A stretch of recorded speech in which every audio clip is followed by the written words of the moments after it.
오늘 본문의 말씀대로 하나님을 믿으라.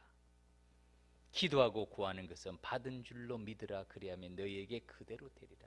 우리 청년 이부 다음 세대를 축복하고 기도하는 시간 가집시다. 하나님께서 주의 성령의 충만함으로 이들의 삶의 흐름을 인도하시고 믿음의 다음 세대로 견고하게 세워질 수 있도록 청년 이부를 위해서, 우리 지도교육자를 위해서, 우리 부장 부감 집사님을 위해서, 우리 모든 회원들을 위해서 기도해 주시기를 바라고요. 두 번째 기도 제목입니다. 오늘부터 고난주간 특세가 시작이 됩니다. 우리가 먼저 십자가의 고난에 동참하고 십자가의 은혜와 능력을 경험하는 한 주간이 되도록 성령 충만함을 위해서, 뿐만 아니라 우리의 다음 세대가 주님의 고난에 동참하며 십자가의 은혜와 능력을 경험하고 새로운 파도가 일어나는 그런 다음 세대가 될 수 있도록, 우리 교회가 될 수 있도록 이 두 가지 기도 제목으로 우리 주님 앞에 우리 주여 한번 외친 다음에 기도 올리겠습니다. 주여, 하나님 아버지, 하나님 아버지, 우리 청년 이부를 주님 축복하여 주시옵소서. 이들이 주님 앞에 섰습니다. 하나님 아버지, 그들의 앞날의 걸음을 우리 주님 인도하여 주시옵소서. 하나님을 믿으라. 그리고 기도하는 그 모든 것이 그대로 이루어진 줄을 알라고 말씀하셨사오니 하나님 아버지, 믿음으로 걸어가는 다음 세대가 되게 하여 주시옵소서. 우리 모든 회원들 한 사람 한 사람의 마음의 간구와 기도의 제목 우리 주님 귀를 기울이시며 들으시며 응답하시며 주의 은혜를 더하여 주시옵소서. 그들의 장래의 걸음을 주님 인도하여 주옵시고 취업의 앞날의 걸음을 우리 주님 이끌어 주옵시며 결혼의 모든 과정을 우리 주님께서 친히 인도하여 주시옵소서. 우리 지도교육자와 부장부감 집사님, 하나님 아버지, 우리 학생들과 함께, 우리 청년들과 함께 하나님의 나라를 꿈꾸며 달려가는 우리 청년 이부가 되게 하여 주옵시고, 하나님 아버지, 우리 청년 이부가 하나님 앞에 견고히 서는 하나님 아버지를 기쁘시게 하는 믿음의 귀한 아들 딸들 되도록 주님 은혜 내려 주시옵소서. 오늘 특별 새벽 기도의 첫날을 시작합니다. 십자가 앞으로 더 가까이 나아가는 기간이 되게 하여 주옵시고 하나님의 은혜와 능력을 경험하는 이 시간이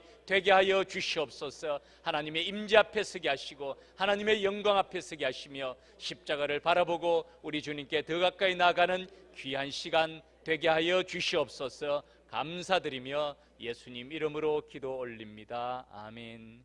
살아계신 하나님 아버지, 우리 청년 이부 우리 주님 앞에 이 찬양을 올려드립니다. 하나님 아버지, 이들을 축복하여 주시옵소서. 이들을 주의 오른손으로 붙들어 주시옵소서. 그들의 장래의 걸음을 선한 목자 되시는 주님께서 걸음걸음 이끌어 주시옵소서. 하나님 아버지, 앞날의 취업과 결혼과 모든 계획하는 일들 우리 주의 이름을 위하여서 형통한 길로 순탄한 길로 인도하여 주시옵소서. 하나님 아버지께서 우리 모든 지도교육자들과 부장부감 집사님에게 성령의 충만함 더하여 주옵시고 청년들과 함께 다음 세대를 꿈꾸며 달려갈 수 있도록 주님 은혜 내려 주시옵소서. 오늘 특별 새벽기도의 첫날을 맞이합니다. 십자가 앞으로 가까이 나아가는 기간 되게 하여 주옵시고 우리 주님의 고난과 죽으심과 부활에 동참하는 주의 백성들 되게 하여 주시옵소서. 하나님의 임재의 경험 앞에 서게 하여 주옵시고 하나님의 영광 앞에 서는 이 시간 되도록 주님 은혜 내려 주시옵소서. 감사드리며 우리 주 예수 그리스도의 이름으로 기도 올립니다. 아멘. 감사합니다.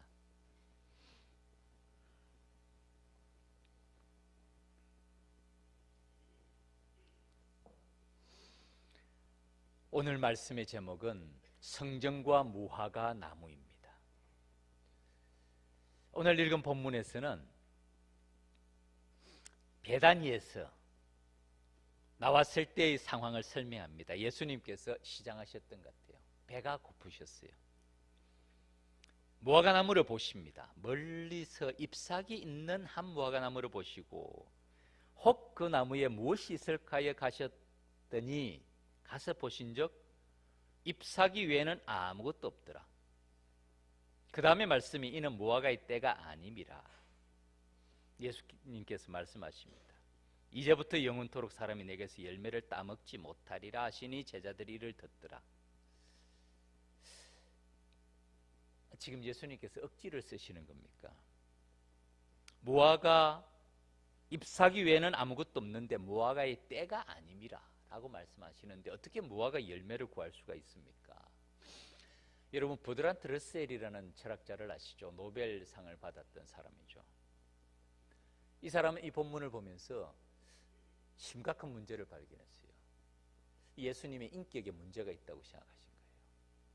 사실은 이 때가 안 된 무화과 나무에서 열매를 구하시면서 이 무화과 나무를 이렇게 저주하실 수가 있는가?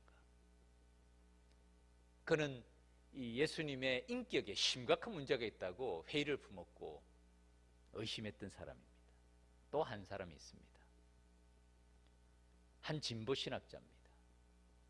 이분은 이 본문을 어떻게 해석하냐면은 지금 예수님께서 십자가를 앞두고 있는 상황, 그러니까 죽음을 앞두고 있는 상황에서는 정신적인 혼란 때문에 제정신이 아니라고 생각을 합니다. 그러니까 때가 아닌 무화과 나무에 열매를 구한다고 생각하신 것이죠. 한번 무화과 나무에 대해서 한번 찾아보십시오. 혹시 집에 무화과 나무 기르고 계세요? 무화과 열매가 맛있습니다. 그죠? 열어보면 안에 그 아주 과즙이 맛있게 들었고 빨갛게 이렇게 푸르게 든 열매가 있지 않습니까? 이 무화과 나무가요, 기후가 좋은 데 있는 무화과 나무는 사계절 동안 열매를 계속 맺는답니다. 한 번만 열매 맺는 게 아니고 사과나 배처럼 1년에 한 번이 아니고 계속 열매를 맺는다. 그리고 지금 이 지중해 선교 이스라엘에는 열매를 2번을 맺는답니다. 첫 번째는 언제 열매를 맺느냐면은 지금 이 시기 3, 4월 6월절 기간 니산월이라는 때에 파게 또는 타크시라는 이런 봄에 열매를 맺는 시기랍니다. 이 파게 또는 타크시라는 열매를 맺고 그 후에 여름이 지나면 가을에 마시던 테헤나라는 이름으로 또 열매를 맺는다. 2번을 열매를 맺는답니다. 지금 예수님께서 계신 이 이스라엘 상황에서 무화과 나무는 2번을 열매를 맺는다. 그런데 이른 봄에 지금 이 시간 니산월 3, 4월에 맺는 파게라는 열매를 못 맺는 나무는 가을에 테헤나라는 열매를 맺을 수가 없답니다. 지금 맺는 이 파게라는 이 타크시라는 열매는 좀 맛이 없는 열매래요. 그래도 이스라엘 백성들은 이 열매를 따서 요기를 했답니다. 그리고 가을에 맺는 테헤나라는 열매가 진짜 과즙이 많고 맛있는 열매인데 놀랍게도 이른 봄에 파게라는 이 열매를 맺지 못하는 무화과 나무는 가을에 테헤나라는 열매를 못 맺게 된다. 그러니까 이 러셀이나 이 진보 신학자들은 무화과 나무에 대해서 더 깊이 잘 알지를 못했던 것이죠. 이 말씀이 우리에게 주는 의미는 무엇일까요? 잎만 무성한 무화과 나무. 무화과 나무가 열매가 맺고 그 다음에 잎사귀가 열린다. 그래, 잎사귀가 있다는 것은 열매가 맺어야 되는 첫 번째 열매 파게라는, 비록 작고 맛은 없는 볼품없는 열매지만 열매를 맺어야 정상이라는. 근데 잎은 무성한데 이 파게라는 첫 번째 열매를 못 맺은 거예요. 무화과 나무 그리고 잎만 무성한 무화과 나무가 뭘까요? 예수님께서 이 무화과 나무의 비유가 많이 나옵니다. 생각보다. 무화과 나무의 잎사귀가 무성하면 여름이 가까운 줄로 알라. 이와 같이 인자도 속히 너에게 오리라. 마지막 종말을 말씀하실 때도 또 무화과 나무의 비유를 알라. 우리가 아는 대로 이 무화과 나무는 이스라엘을 상징합니다. 그들의 고난과 민족의 역사를 상징하거든요. 그들에게 우리 주님께서는 열매를 찾으시는 거죠. 사실은 이 본문은 좀 특이합니다. 조금 그 다음에 내려가 보면 15절 성전 사건이 나옵니다. 그들이 예루살렘으로 들어가니라. 그 다음에 성전이 나오죠. 성전 안에서 매매하는 자들, 돈 바꾸는 자들, 비둘기 파는 자들의 상을 둘러엎으십니다. 그러니까 뒤집어 엎으신 거예요, 한마디로. 성전 안을. 그리고 아무 물건을 가지고 성전에 다님을 허락하지 아니하시고 내 집은 만민이 기도하는 집이라 일컬음을 받을 것이라. 너희는 광도의 소굴을 만들었도다 책망하시고 난 다음에 그 다음에 또 20절에 무화과나무 이야기가 나오죠. 그들이 아침에 지나갈 때 무화과나무가 뿌리째 마른 것을 보시고 베드로가 주님께 말합니다. 랍비여 보소서, 저주하신 무화과나무가 말랐나이다. 무화과나무 이야기가 나오고 성전 이야기가 나오고 다시 무화과나무 이야기가 나옵니다. 이 구조가 특이한 구조입니다. 사실은 이런 구조가 성경에서 처음 나오는 것은 아니에요. 마가복음 그 앞에 보면 야이로의 딸의 사건을 기록하면서 똑같이 이 구조로 나오는 본문이 있습니다. 왜냐하면 야이로의 딸을 고치러 가는 중에 한 혈류병 여인을 만납니다. 그를 치료하시고 다시 야이로의 딸에 관한 이야기로 계속이 되는 본문의 말씀이 마가복음 앞에도 기록이 되어 있습니다. 이 그림을 액자 속의 액자 또는 그림 속의 그림이라고 구조를 말합니다. 성경학자들이 한번 그림을 한번 보여주시죠. 한 소녀가 사진을 들고 있죠. 이 사진 안에 자기가 그린 그림을 들고 있습니다. 사진이 있고 그 안에 또 다른 그림이 있는 거예요. 이 두 그림은 연관성이 깊습니다. 제 안에 사진이 제 안에 그림이 누구 그림 같습니까? 이 소녀 자신의 그림 같죠. 그리고 이 소녀의 사진을 찍어놨어요. 그림 속의 그림 또는 액자 속의 액자입니다. 오늘 이 본문의 말씀이 참 놀랍게도 예수님 당시에 기록된 말씀이 오늘날은 이것을 프레임 내러티브라고 말합니다. 액자 이야기. 이 양쪽에 같은 구조, 무화과나무 이야기를 하고 가운데는 성전 이야기가 들어있는 거예요.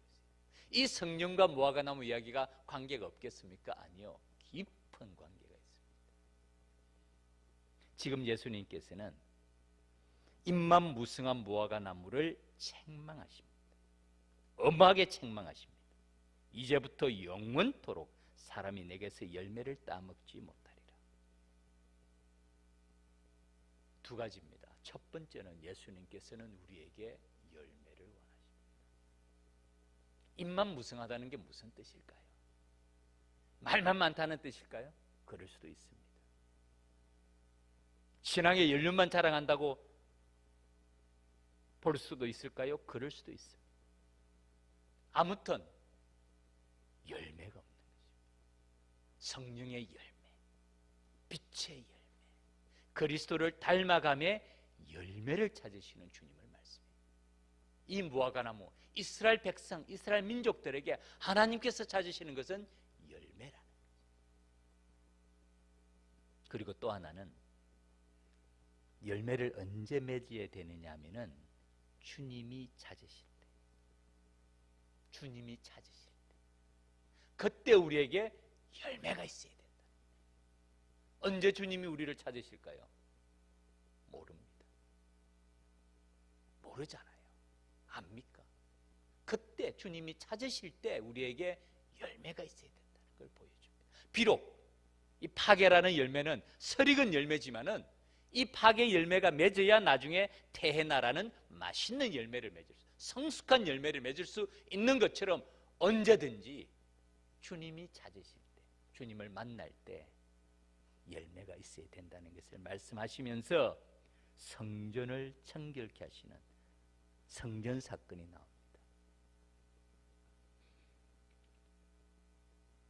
사실은 이 성전 사건은 예수님께서 예루살렘의 교권자들, 종교 지도자들과 정면으로 대결하는 장면이에요. 사실은 이 일로 인해서 이 유대의 종교 지도자들은 예수님을 죽이고자 결심합니다. 그동안에 예수님은 갈릴리 변방, 어제 말씀드린 대로 가브나움, 이 지역이 주 활동 무대였어요. 예루살렘 중앙으로 오지 않았어요. 그래서 비록 그 지역에서 많은 이적을 행했지만은 이 본부에 있는 종교 지도자들에게는 직접적인 위협이 되지는 않았어요. 그런데 지금 이제는 오셔서 이 종교 지도자들, 성전의 핵심에 들어가셔서 그들과 맞대기를 하셔요. 그리고 예수님은 이 성전에 가장 중요한 하나님의 계획을 말씀하시는데, 기록된 바 내 집은 만민이 기도하는 집이라 일컬음을 받으리라고 하지 아니하였느냐? 너희는 강도의 소굴을 만들었다. 만민이 기도하는 집, 기도하는 집이라는 이 말씀이 오늘 본문 후반부에 나오는 대로 하나님을 믿으라, 그리고 누구든지 이 산들을 들려 바다에 던지라고 그 말하는 것을 이루어질 줄을 믿고 마음에 의심하지 아니하면 그대로 되리라. 또 말씀이 연결이 되죠. 기도하는 집, 그리고 그 기도는 산들을 바다에 던지라 하여도 믿음으로 기도할 때는 그대로 이루어지리라. 그러므로 내가 너에게 말하노니 무엇이든지 기도하고 구하는 것은 받은 줄로 믿으라. 그리하면 너에게 그대로 되리라. 참 말씀이요, 정말 청량할 수 없는 깊이가 있어요. 지금 이 본문을 기록한 마가가 프레임 내러티브라는 사실을 알고 그 문학적인 기술에 따라서 얘기하고, 그리고 이 문맥의 의미를 오늘 현대 신학자들이 찾아내는 의미처럼 잘 파악해서 본인이 기록했다고 생각하세요? 그렇지는 않아요. 그렇지는 않아요.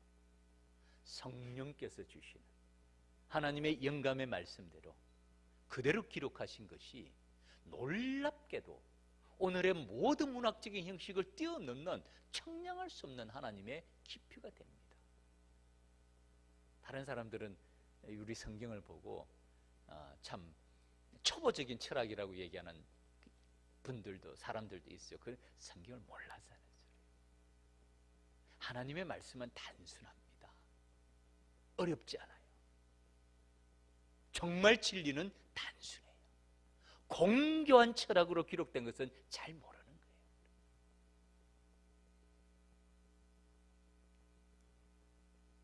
예수님께서는 성전의 핵심 기능이 내 집은 만민이 기도하는 집이라 칭함을 받으리라. 그런데 너희는 강도의 소굴을 만들었다. 만민이 기도하는 집이라는 뜻이 뭘까요? 모든 사람이 나와서 기도하는 집이라는 뜻입니다, 우리가 보기에는. 그런데 원래 의미는요, 만민을 위하여 기도하는 집이라는 뜻이에요. A house of prayer for all nations. 모든 민족을 위하여 기도하는 집이라는 뜻이 원래 의미입니다. 무슨 뜻이죠? 다른 사람을, 하나님의 나라를 위해서, 모든 민족을 위하여서 기도하는 집이라는 뜻이에요. 오늘 우리 청년이고 특송했죠. 우리 자녀들을 위해서 기도하는 것, 다음 세대를 위해서 기도하는 집이 어디라고요? 성전. 우리 주변 이민자들, 다문화 민족들, 세계 모든 민족, 만민을 위하여 기도하는 집, 그 집이 하나님의 집이고 성전이라는 뜻입니다. 내 집은 만민을 위하여 기도하는 집이라. 그래서 강도의 소굴이라고 말할 때는 또 다른 의미는 나만을 위하여서 기도하면 어떻게 될까요? 이기적인 삶. 하나님 앞에서 만민을 위하여서 기도하는 집. 우리의 기도의 지평을 넓혀야 됩니다. 세계 선교와 땅끝 선교와 세대 선교를 위해서 만민을 위하여서 기도하는 집이 되도록 해야 됩니다. 그리고 또 하나는 이 가운데서 예수님께서는 성전을 새롭게 하십니다. 하나님의 계획을 따라 재정립하십니다. 비록 그것이 대제사장들과 서기관들과 정면으로 충돌하는 일, 이 일이 방아쇠가 돼요. 사실은 중앙의 교권자들이 예수님의 사역이 직접적인 위협이 되는 줄을 알고 완전히 제거하고자 합니다.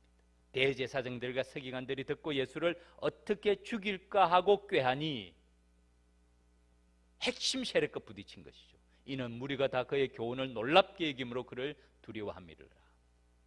무화과나무 얘기를 하고 이스라엘 백성의 모습을 얘기하고 그 가운데 그들의 신앙의 중심인 성전에 대해서 얘기하고 다시 이스라엘 백성인 무화과나무 이야기로 연결이 됩니다. 무화과나무가 뿌리째 마른 것을 보시고 베드로가 말씀, 주님께 말합니다. 랍비여 보소서, 주어주신 무화과 나무가 말랐나이다. 이 말씀을 하실 때 예수님께서는 기도에 관한 놀라운 교훈을 하십니다. 하나님을 믿으라. 하나님을 믿으라. 참 단순한 말씀 아닙니까? 하나님을 믿으라. 어제 우리 목사님 자신 있게 살지 말고 자기 자신의 힘을 믿지 말라는 것이죠. 자신 없이 하나님을 믿으면서 살라는 뜻 아닙니까? 내 힘을 의지하지 말고 하나님을 믿으라. 하나님께서 하나님의 교회, 하나님의 백성을 어떻게 하실까요? 하나님이 인도하시지 않겠어요? 하나님을 믿어야 되지 않습니까? 그리고 그 다음에 기도에 대해서 말합니다. 내가 진실로 너에게 이르노니 누구든지 이 산들어 들리어 바다에 던져지라 하고 그 말하는 것이 이루어질 줄을 믿고 마음에 의심하지 않으면 어떻게 된다고요? 그대로 되리라. 그대로 되리라. 한번 해보시죠. 오늘부터 한번 해보시죠. 제가 언젠가 불가능한 기도 제목으로 기도하라고 말씀드린 적이 있는데 기억하세요? 전 3가지 불가능한 기도 제목을 가지고 기도합니다. 한번 해보세요. 산들어 들리어 바다에 던지라. 우리 주변에 어떤 산이 있죠? 도봉산. 도봉산 번쩍 들어서 동해에 빠지라고 한번 기도해 볼까요? 불가능한 것을 한번 기도해 봅시다. 하나님께서 어떻게 하시는지. 하나님을 믿으라라고 말씀하시면서 이 산들어 들리어 바다에 던져지라 하고 그 말하는 것이 이루어질 줄은 믿고 마음에 의심하지 않으면 어떻게 된다고요? 그대로 되리라고 말씀하잖아요. 한번 해보세요. 제가 오래된 이야기입니다. 가이드 포스트라는 책에 이 본문에 관한 이 간증이 있었어요. 한 청년이 진짜 이 기도 제목으로 기도한 거예요. 진짜 산을 위해서, 산이 없어지도록 기도했는데 그 가이드 포스트에 나중에 그 간증이 뭐라고 되어 있는지 아세요? 놀랍게도 그 앞으로 길이 나면서 산을 없앤 거예요. 놀랍게도 그 앞으로 고속도로에 길을 내면서 그 산을 없앤 거예요. 아직도 제가 그 이야기를 기억합니다. 가이드 포스트에 실린 간증이에요. 하나님께서 어떻게 역사하실지는 우리는 모릅니다. 한번 기도해 보세요. 그게 믿음입니다. 내 손으로, 자신 있게 내 손으로 한번 뒤집어 보려고 생각하면 백발백중 실패합니다. 백발백중 실패. 하나님을 믿고 내 힘으로는 자신 있게 내가 해결하지 말고 하나님께 의지해 보라. 그게 기도 아닙니까? 그러므로 내가 너에게 말하노니 무엇이든지 기도하고 구하는 것은 받은 줄로 믿으라. 그리하면 너희에게 그대로 되리라. 그대로 되리라. 그 다음에는 우리에게 용서에 관한 말씀을 하십니다. 용서에 관한 말씀. 하나님의 은혜를 아는 사람, 이웃에 대한 태도를 말씀하시죠. 기도할 때에 아무에게나 혐의가 있거든 용서하라. 그리하여야 하늘에 계신 너희 아버지께서도 너희 허물을 사하여 주시리라. 내 눈에 있는 덜보는 바라보지 못하고 다른 사람의 있는 눈에 티를 빼려고 달려들지 말라는 말씀이죠. 용서라. 오늘 사순절 마지막 기간, 고난주간, 특별 새벽기도의 첫 번째 날입니다. 일주일이 길지 않습니다. 주일까지 딱 7일이에요. 정말 이 말씀대로 나에게 어떤 열매가 있는가? 주님이 찾으실 때 나는 주님께 드릴 열매가 있는가? 나는 어떤 기도를 하고 있는가? 어떤 기도를 드리고 있는가?